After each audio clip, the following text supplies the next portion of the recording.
What are some of those?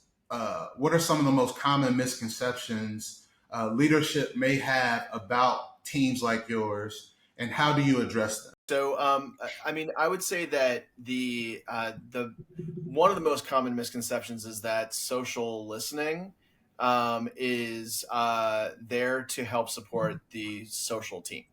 From the very beginning of social listening and the majority of the roles that I was in at the beginning, I sat within a social strategy team or social community team, whatever it might be, and my job was to provide these insights from social listening to help with content, right? To help understand what was resonating well, what was working well with our owned content, etc.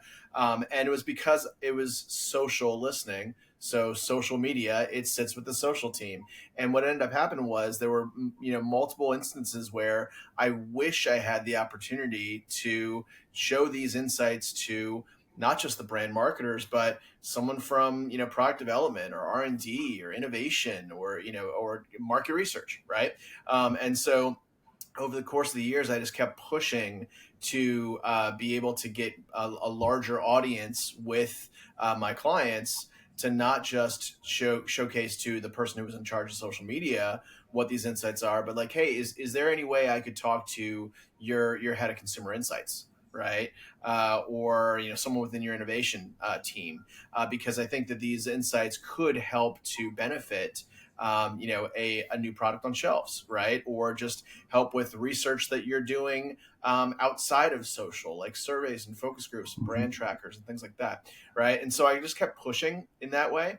And I was able to gain some success with that, both when I was on the agency side at MediaCom, leading social insights, as well as when I've been on the client side.